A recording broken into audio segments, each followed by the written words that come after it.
Hello, my dear students of class 8. Today, NCERT book, CBSE board, subject English class 8, textbook name is Honeydew, and lesson name is Glimpses of the Past. Past बीते हुए कल को कहते हैं, यानी अतीत की झलकियां, जो बीते हुए काल की झलकियां हैं, और इसको राइट किया है फ्रॉम द फ्रीडम मूवमेंट से लिया गया है एस टी सावंत ने इस लेसन को राइट किया है। इसमें भारत के फ्रीडम की स्टोरी बताई गई है और बबल स्पीच के जरिए, बबल स्पीच जैसे पानी के बुलबुले नहीं होते, तो जो बोलते हैं, जैसे आप उसमें देखते होंगे कार्टून में या कहीं पर आप मैगजीन टाइप में, तो उसमें आप देखते हैं कि बोलते हैं फिर उसको बबल जैसा दिखाते हैं कि ये बोल रहे हैं, उसको बबल स्पीच कहते हैं। Here are some pictorial glimpses of the history of our country from 1757 to 1857। कह रहे हैं 1757 से लेकर 1857 तक के भारत के चित्र के माध्यम से भारत के इतिहास को, हमारे देश के हिस्ट्री को इसमें बताया गया है। These pictures and speech bubbles will help clarify your understanding of the conditions that led to the event known as the first war of independence in 1857। कह रहे हैं कि आप इन पिक्चर्स को देखेंगे और स्पीच बबल्स को पढ़ेंगे तो आप समझ पाएंगे कि क्या कंडीशंस थी जिसकी वजह से 1857 में हमारे देश का पहला स्वतंत्रता संग्राम लड़ा गया, ये जिसकी वजह से हुआ।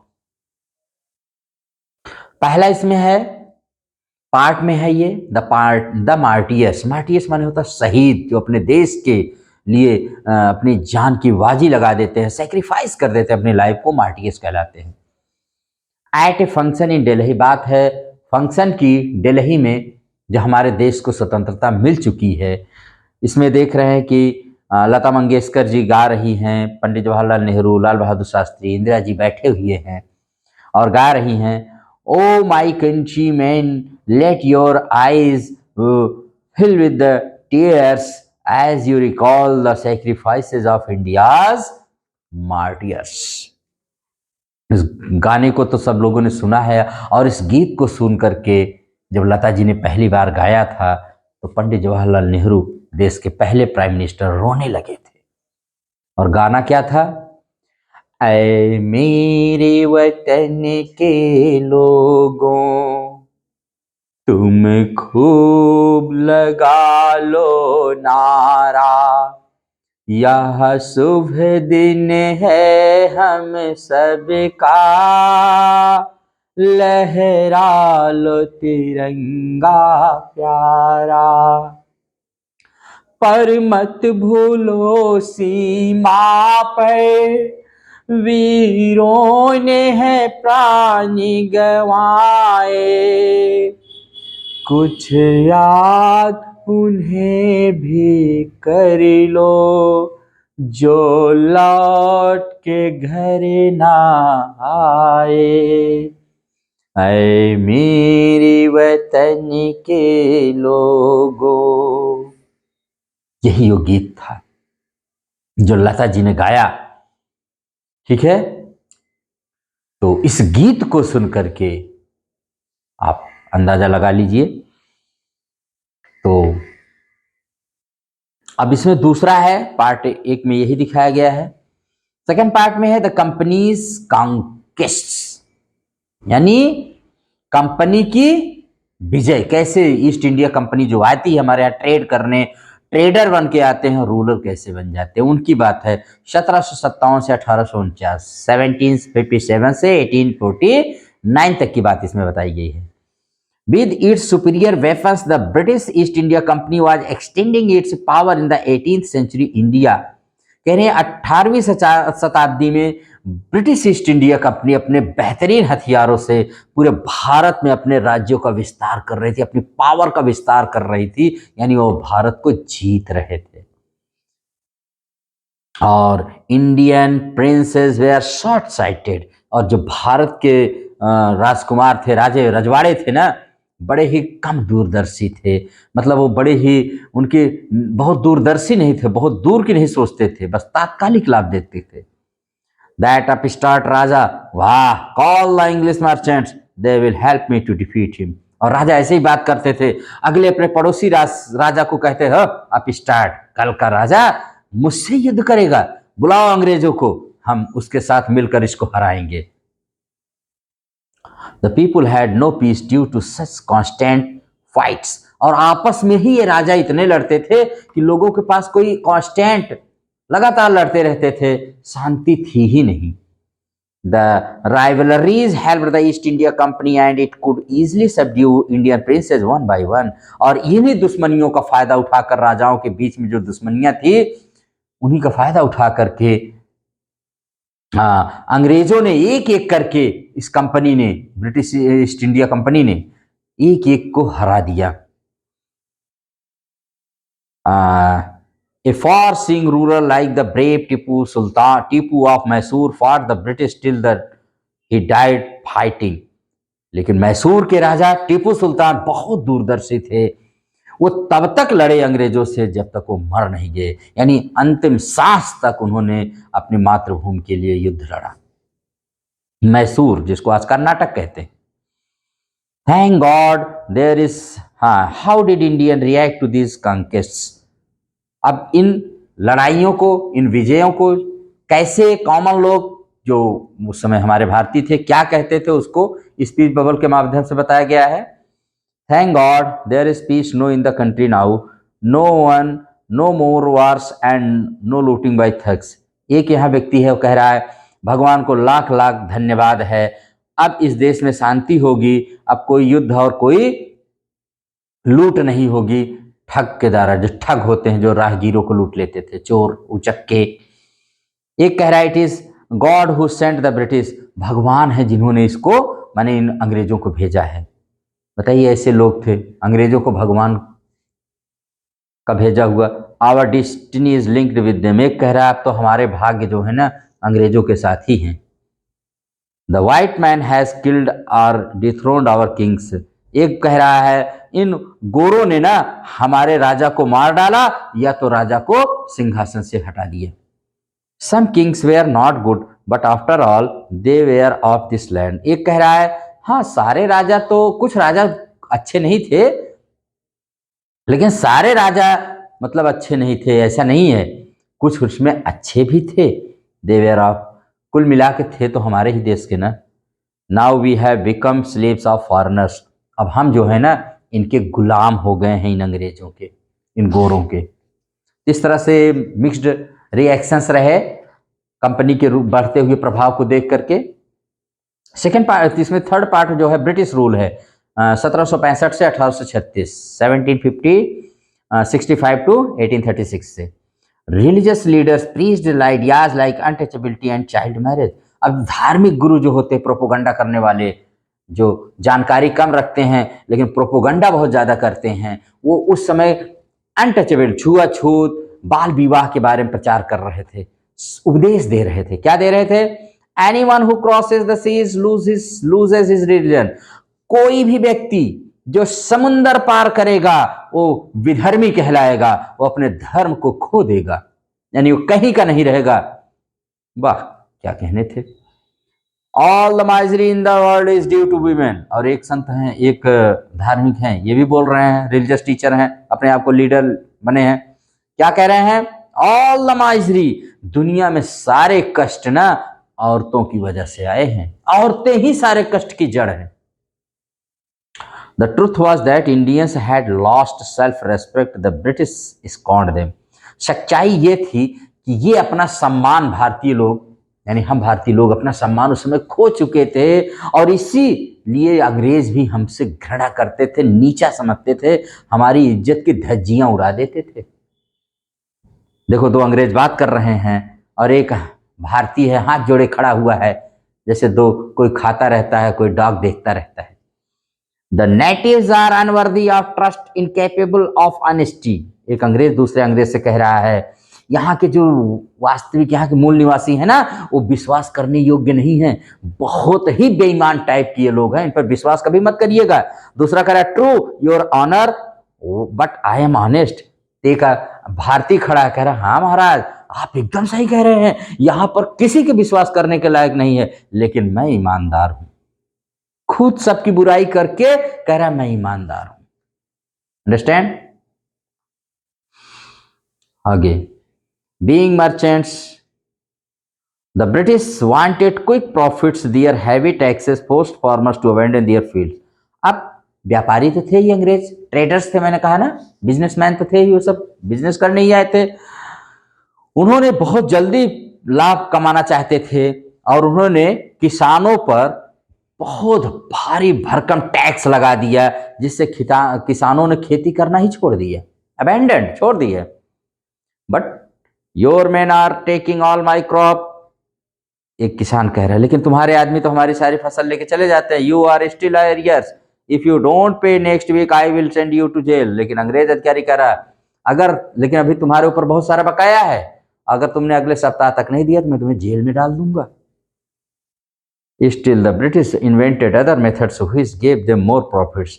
अब इसी के साथ ब्रिटिश ने कुछ और नए तरीके खोज लिए जिनसे उनको और प्रॉफिट होने लगा। The goods manufactured in England should not have any import duty when brought into India। एक अंग्रेज अधिकारी कह रहा है जब इंग्लैंड में बना हुआ सामान भारत आया तो उस पर कोई कर नहीं लगेगा। एक गुड आइडिया, एक उसका सपोर्ट कर रहा है, कह रहा है सही कह रहे हैं। The East India Company's laws began to cripple Indian industries, और इस तरह से ईस्ट इंडिया कंपनी के तौर तरीके, उनके कानून जो है ना, वो भारतीय माने इंडस्ट्री उद्योगों को नष्ट करना शुरू कर दिए। Inevitably famines followed between 1822 and 1836। 15 lakh Indians died of starvation. 1822 और 1836 के दौरान भारत में भयंकर अकाल पड़ा, जिसमें बताते हैं 15 लाख भारतीय भूख से मर गए, अनाज नहीं था खाने को।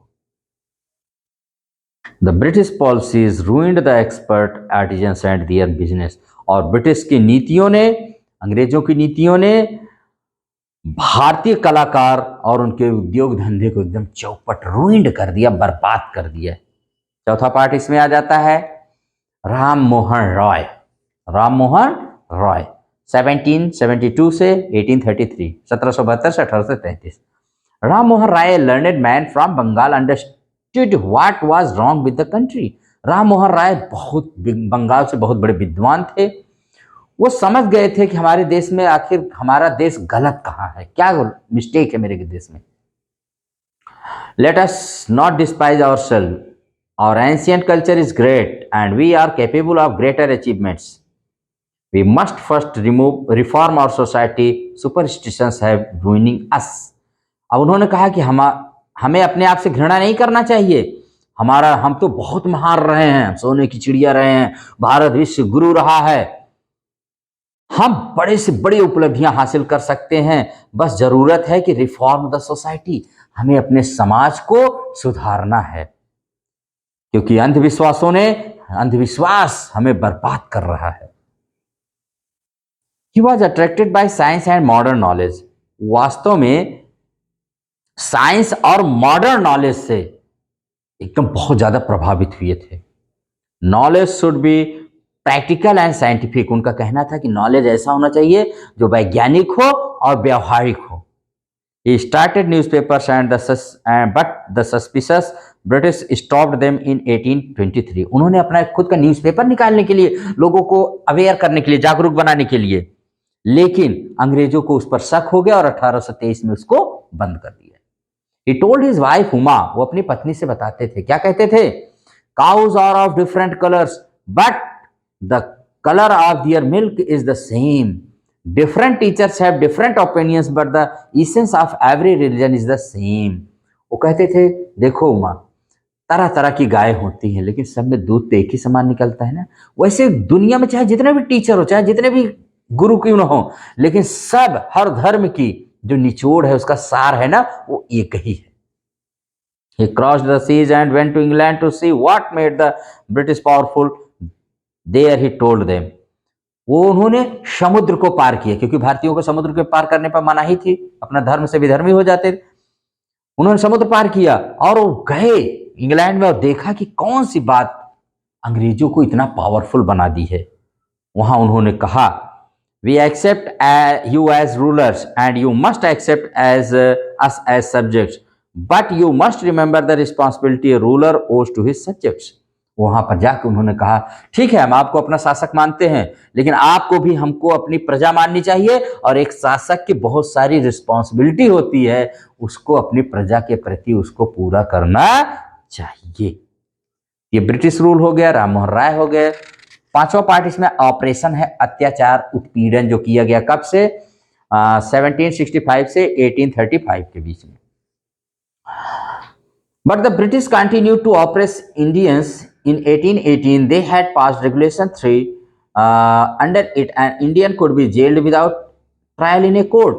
लेकिन ब्रिटिश ने अपने अत्याचार, अपना उत्पीड़न जारी रखा। 1818 में उन्होंने रेगुलेशन 3 माने रेगुलेशन 3 पास किया, और इस रेगुलेशन के अंडर माने इसके अंतर्गत वो किसी भी भारतीय को बिना ट्रायल के, बिना मुकदमे के जेल में बंद कर सकते थे। All the British officers in India drew big salaries and also made fortunes in private business. अब सारे जो ब्रिटिश ऑफिसर थे भारत में, वो बहुत भारी भरकम सैलरी लेते थे और प्राइवेट बिजनेस भी करके अपने खूब पैसा कमा रहे थे। By 1829, Britain was exporting British goods worth 7 crore rupees to India. 1829 तक ब्रिटेन जो था भारत में 7 करोड़ रुपए तक के माल को एक्सपोर्ट कर रहा था। बताइए 1829 में।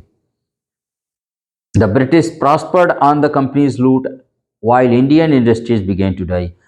भारत जो अंग्रेज थे वो तो दिन के दिन अंग्रेज और धनी होते चले गए और भारतीय उद्योग जो है एकदम बर्बाद हो गए। Governor general Bentinck reported back home. Governor general Bentinck ने रिपोर्ट किया वापस इंग्लैंड में, क्या? The bones of cotton weavers are bleeding the plains of India. उन्होंने कहा जो कॉटन वीवर्स हैं, यहाँ के बुनकर है ना, आर ब्लीडिंग इन द माने उनकी खून बह रहे हैं in the plains of India, मैदानों में अगर देखा जाए। कहने का मतलब ये लोग अपनी मौत मर रहे हैं, इनके अंदर से खून नहीं रह गया है, हम लोग इनको चूस रहे हैं। Sucking the blood of Indians. Dissatisfaction, इन सारी वजह से अब असंतोष हुआ। 1835 टू 1856 तक, 35 से 36, 1835 से 1856 तक। Education in India was in Persian and Sanskrit. In 1835, an Englishman named Macaulay suggested a change. 1835 में, वैसे भारत में पहले शिक्षा का माध्यम फारसी और संस्कृत भाषाएं थी, लेकिन 1835 में एक इंग्लिशमैन था, एक अंग्रेज था जिसका नाम लॉर्ड मैकाले था। उसने कहा शिक्षा में बदलाव करो। We should teach the natives through the English language. हमें इनको अंग्रेजी सिखाना चाहिए, भारतीयों को मूल भाषा में ही अंग्रेजी इनके डाल दीजिए। और दूसरा अंग्रेज कह रहा है आई एग्री, हाँ सही कह रहे हो। In English education produced clerks to whom the British gave petty jobs under them. Incidentally, it also produced a new generation of intellectuals. अब अंग्रेजी पढ़ करके क्लर्क पैदा हो रहे थे और ये क्लर्क को छोटी मोटी नौकरी क्लर्क की दे देते थे, बाबू बाबू जिसको कहते हैं। लेकिन इंसिडेंटली, उसी के साथ इंसिडेंटली, संयोग बस, अंग्रेजों ने नहीं चाहा, वहां एक बुद्धिजीवी वर्ग भी पैदा हो गया जो पढ़ लिख करके जानकारी भी हासिल कर लिया अच्छे से। We must educate our brothers. हमें अपने भाइयों को जरूर शिक्षित करना चाहिए। अब ये आपस में भारतीय बात कर रहे हैं। And try to improve their material conditions, और उनकी भौतिक अवस्था को भी सुधारना चाहिए। For what we must convey our grievances to the British parliament, और हमें अपने दुख को ले जाकर ब्रिटिश पार्लियामेंट में रखना चाहिए। यहाँ के कंपनी के ऑफिसर से बताने से कोई फायदा होने वाला नहीं है। अपनी आवाज, अपने दुख कष्ट को कहाँ कंप्लेन करो, ले जाकर के इंग्लैंड की ब्रिटिश पार्लियामेंट में कहो। By 1856, the British had conquered the whole of India. 1856 तक इन अंग्रेजों ने लगभग पूरा भारत जीत लिया था। They cared little about the needs of Indians, वो शायद ही भारतीयों के सुख के बारे में कुछ भी केयर नहीं करते थे। Our kings have become puppets and we lost our old jobs. अब ये बोल रहे हैं, फिर भारतीय लोग मिक्स्ड माने उनके एक्शंस रिएक्शंस आ रहे हैं कि इन राजाओं, ये जो राजा है ना, ये हाँ अंग्रेजों के हाथ के खिलौने हो गए, पपेट्स हो गए हैं, कठपुतली बन करके रह गए हैं, और हम लोग अपना पूरा काम धाम सब, हमारा सबका जॉब चला गया है। ठीक है। एंड लैंड्स, और जमीनें भी, they are converting our brothers. और एक कह रहा, और तो और वो मतांतरण माने हम लोगों को ईसाई भी बना रहे हैं, हमारे हिंदुओं को ईसाई भी बना रहे हैं। You only talk, do something to drive them out. तुम लोग सिर्फ बातें कर रहे हो, ये कह रहा है, कुछ ऐसा करो कि हम उनको यहाँ से भगाएं, क्योंकि हम लोग बहुत अब इनको सह चुके हैं। यही डिससेटिस्फैक्शन है जो देखने को मिल रहा है। 7 पार्ट्स में इसमें आया था, द स्पार्क्स, चिंगारियां आप लोगों में उबलेंगी। कब से? 1855 से 1857। Taxes continue to ruin the peasants, taxes थे जिससे किसान बर्बाद हो रहे थे। In Bengal the Santhals who had lost their lands under new land rules became desperate. In 1855 they rose in rebellion and massacred Europeans and their supporters alike. Bengal में संथाल जो थे, नए जो भूमि नियम कानून बनाए गए भूमि संबंधी, उससे उन जमीनें उनकी चली गई, वो निराश हो गए, दुखी थे, और 1855 में उन्होंने विद्रोह कर दिया, और भारी पैमाने पर जहां भी अंग्रेज मिलते जनसंघ माने अंग्रेजों को मसैकट माने मारने लगे, और यहां तक कि जो उनको सपोर्ट करते थे अंग्रेजों को, उनको भी वो लोग मार देते थे। Discontent was brewing in the East India Company's army too. अब ये तो हो गया किसान, किसानों के अंदर डिसकंटेंट आ गया, मतलब असंतोष। सेना में भी असंतोष फैल रहा था। कैसे? The white soldier gets huge pay, mansions to live in servants, to live in servants. जो व्हाइट माने गोरे अंग्रेज थे, जो गोरे सैनिक थे, उनको बहुत अच्छी सैलरी, रहने के लिए मकान, नौकर चाकर सब मिलते थे। While we get appetence and slow promotions, भारतीय सैनिक कह रहा है हमें क्या मिलता है, हमें तो बहुत कम प्रमोशन मिलता है, बहुत कम पेमेंट मिलता है। The अंग्रेज ask us to cross the sea which is against our religion, who is the Topiwala to abolish our age old customs। अंग्रेज हमसे कहते हैं समुंदर पार करो, और जानते हैं समुंदर पार करते हैं हम धर्म से माने विधर्म हो जाएंगे। कौन है टोपी वाला जो हमको आदेश करेगा हमारे युगों पुरानी सभ्यता को नष्ट करने के लिए? We must drive out the अंग्रेज।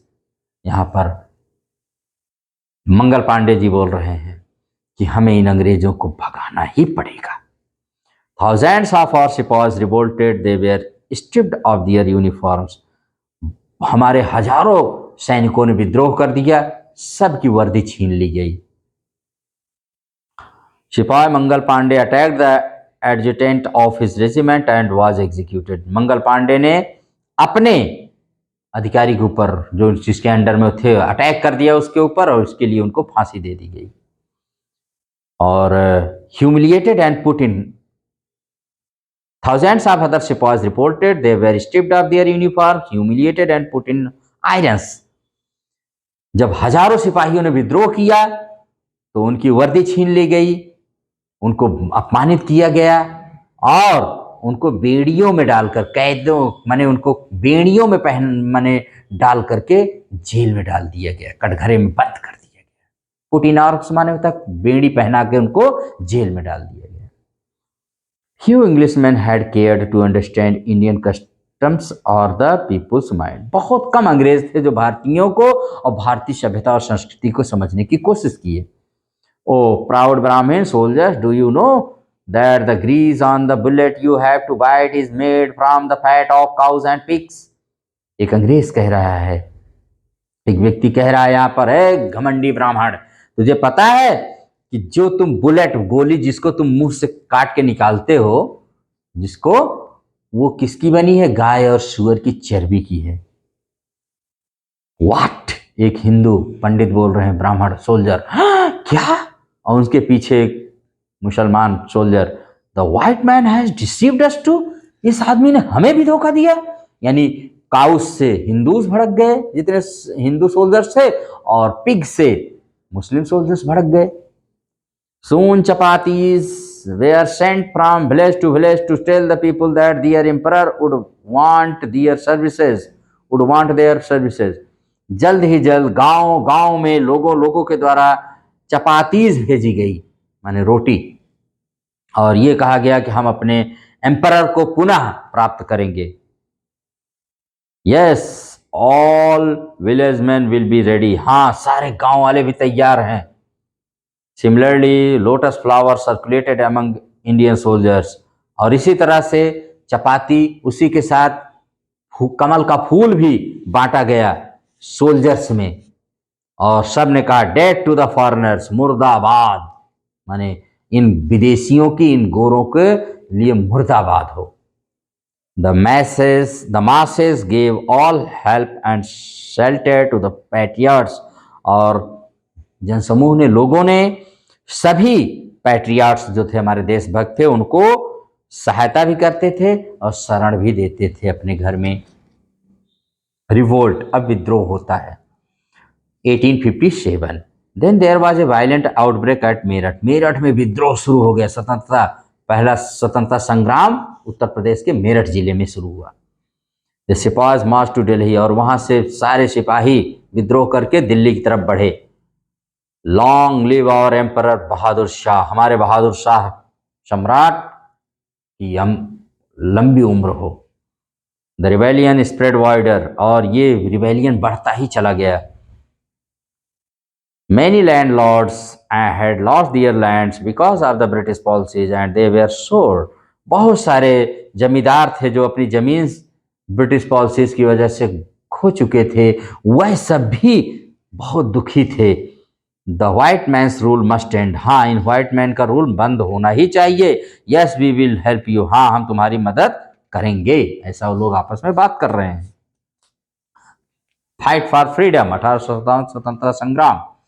Many farmer rulers have rulers like Begum Hazrat Mahal of Lucknow where bitter, बहुत सारे शासक भी थे जैसे कि बेगम हजरत महल लखनऊ की, वो भी बहुत दुखी थे, त्रस्त थे इनके पॉलिसीज से। The white man has taken away my kingdom, white, वो बोल रही हैं कि व्हाइट मैन ने हम लोगों के विरासत, हमारे राज्य को ले लिया है। पी पॉपुलर लीडर्स लाइक मौलवी Ahmadullah of Faizabad told the people, बहुत जो लोकप्रिय नेता थे मौलवी अहमदुल्ला ऑफ फैजाबाद, उन्होंने लोगों से कहा राइज ब्रदर्स राइज, द अंग्रेज इज रूइनिंग आवर लैंड, उठो भाइयों उठ जाओ, और अंग्रेज हमारे इस देश को बर्बाद कर रहे हैं। They joined the upsurge against the foreigner, Begum Hazrat Mahal ने माने इस अपसर्ज माने जो एक क्रांति हुई थी, इस क्रांति में लोगों के साथ खड़ी हुई, अंग्रेजों के खिलाफ रही हो। The people were rose everywhere in Bareilly, Kanpur, Allahabad, सब जगह लोग अंग्रेजों के खिलाफ हो गए, चाहे बरेली हो, कानपुर हो, इलाहाबाद हो। अजमुल्ला खान टोल्ड तात्या टोपे, अजमुल्ला खान ने तात्या टोपे से बताया we should have Peshwa Nana Sahib as our leader in this war of independence, उसने बताया कि हमारे पास पेशवा नाना साहेब जैसे लीडर होने चाहिए इस युद्ध को जीतने के लिए, वार ऑफ इंडिपेंडेंस के। The patriots pounced upon the British and fought pitched battles all over north India, और पैट्रियाट जितने भी देशभक्त थे वो सब ब्रिटिश पर टूट पड़े, और इस तरह से उत्तर भारत में भयंकर लड़ाई स्वतंत्रता के लिए लड़ी गई। 80-year-old Kunwar Singh of Bihar received A bullet in his wrist, और 80 साल के कुंवर सिंह थे, सबसे बुजुर्ग यही थे स्वतंत्रता संग्राम में भाग लेने वाले राजाओं में, सबसे बुजुर्ग मगर सबसे बहादुर, जिनको जिंदा अंग्रेज कभी पकड़ नहीं पाए। एक बार इनके हाथ में गोली लग गई, ये कह रहे हैं mother Ganga this is my last offering to you. जब हाथ में गोली लगी और माने गोली का प्रभाव जहर फैलने लगा, तो उन्होंने हाथ को अपने काट के कह रहे हैं लो गंगा मैया आपको अंतिम भेंट मैं दे रहा हूं। तो ऐसे हमारे वीर थे कुंवर सिंह जी बिहार से। तो इस तरह से ये लेसन यहीं पर एंड हो गया माय डियर स्टूडेंट्स। देखा कि किस तरह से पिक्टोरियल के माध्यम से, स्पीच बबल्स के माध्यम से आपने इस पूरे लेसन को समझा। क्वेश्चन आंसर देख लेते हैं। कह रहा है look at picture 1 and recall the opening lines of the original song in Hindi, who is the singer, who else do you see in this picture. तो मैंने आपको बता दिया था शुरू में ही, ऐ मेरे वतन के लोगों तुम खूब लगा लो नारा, यही गीत है। और इसमें पिक्चर में हम लोग पंडित जवाहरलाल नेहरू, लाल बहादुर शास्त्री, इंदिरा गांधी को देखते हैं। Pandit Nehru starts weeping after hearing this song, और इसको सुनने के बाद पंडित नेहरू रोने लगे थे। इन picture 2 what do you understand by the company superior weapons, कह रहे हैं कि सुपीरियर वेपन्स बेहतरीन हथियार से आप क्या समझते हैं। The East India Company conquered India by using their superior weapons, the guns and diplomacy. इन सब के जरिए उन्होंने हमारे भारत को जीत लिया। Who is an artisan, what do you think the artisan suffered, कौन आर्टिजन, कलाकार कौन होते हो, कौन से कष्ट से सफर किए। An artisan is a craftsman skilled in some trade. They suffered because the goods they produced lost demand in the Indian market. अब वो जो भी बनाते थे इंडियन मार्केट में उसकी जरूरत ही नहीं थी, इस तरह से वो अपना सब कुछ खो बैठे। Question number 4, which picture according to you reveals the first sparks of the fire of revolt, कौन सी पिक्चर है जो पहली चिंगारी दिखाती है किसकी, विद्रोह की। Picture 7 reveals the first spark of the fire of revolt. ठीक है, इसको आप याद रखिएगा। और उसके बाद है वर्किंग विद द कुछ क्वेश्चन आंसर्स हैं, जल्दी से देख लेते हैं। Do you think the Indian princes were short sighted in their approach to the events of 1757, Plassey का जो युद्ध हुआ था, तो क्या उससे लगता है कि ये लोग बहुत कम दूरदर्शी थे। हाँ, yes, the Indian princes were short-sighted in their approach. They fought against each other with the help of the British. Thus, the British became the virtual rulers बन गए। सही थे, आपस में ही लड़ते रहते थे। How did the East India Company subdue the Indian princes? कैसे हराया। East India Company spread their wings in India to promote their trade. They supported one Indian prince to finish the other. As a result, power passed unto their hands, एक के लिए एक को हरा देते थे और इस तरह वो शक्तिशाली बन गए। Question 3, quote the words used by Ram Mohan Roy to say that every religion teaches the same principal.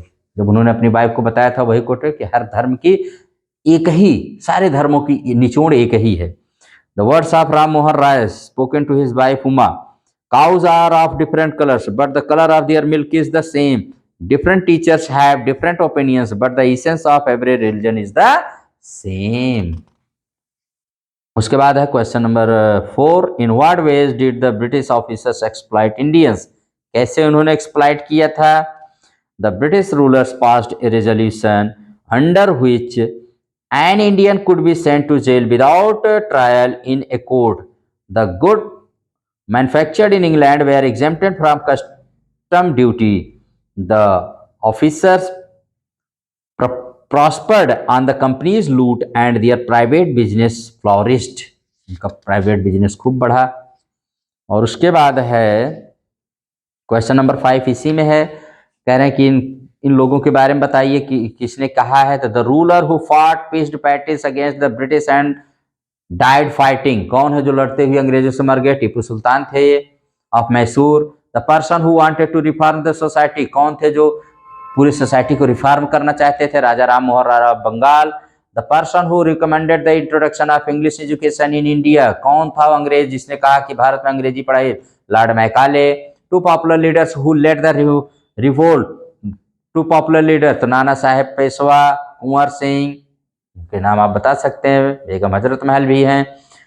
6 में है, कह रहा 2 examples of social practices prevailing then, उस समय की 2 सोशल प्रैक्टिसेस माने जो बुरी आदतें थी या जो थी आप बता सकते हैं, जैसे अनटचेबिलिटी, सती प्रथा, चाइल्ड मैरिज, कुछ भी आप बता दीजिए। 2 oppressive policies of the British, कौन सी ऑपरेसिव पॉलिसीज थी ब्रिटिश की। 2, इसको आप देख सकते हैं। The British masters allowed imports in India tax free and they ruined Indian cottage industries. ठीक है, अगला, two ways in which common people suffered, दो तरीके जिसमें कॉमन लोगों को कष्ट हुआ. The farmers were taxed heavily and the thumbs of skilled workers were cut. जो बहुत जानकार स्किल्ड होते थे, हुनरमंद कलाकार होते, उनके अंगूठे काट लिए गए. और 4 reasons for the discontent that led to the 1857 war of डिस. 4 कारण बताइए असंतोष का जिसकी वजह से 1857 की क्रांति हुई. इसमें है, ए में आप बता सकते Santhals who lost their land became desperate and they revolted. B आप बता सकते हैं कि the sepoys in the English army were paid much less than the white soldiers so they were discontented and angry. C आप कह सकते हैं the Brahmins were furious they when they came to know the bullets they had to bite contained cow fat and pig fat. और last में D में आप बता सकते हैं many landlords were sore because the British policies deprived them of their land and state. This way, my dear, पूरे questions answer के साथ मैंने इस लेसन को पढ़ा दिया है. और आपको अगर ये क्लास पसंद आए तो आप इसको लाइक, शेयर एंड सब्सक्राइब करिएगा. Thank you very much. Enjoy this class a lot और अपने देश से प्यार करिएगा. यही इसका मैसेज है माय डियर. और एक बिग मैसेज इसका ये भी है कि when some people will try to rule over others, others will be ready to fight and die for their freedom. अगर कुछ लोग किसी के ऊपर शासन करने की कोशिश करेंगे तो वह लोग अपनी स्वतंत्रता के लिए तैयार और मरने के लिए हमेशा तैयार रहेंगे. ठीक है, तो इसी के साथ, इस बिग मैसेज के साथ इस लेसन को यहीं पर एंड करते हैं. Thank you very much.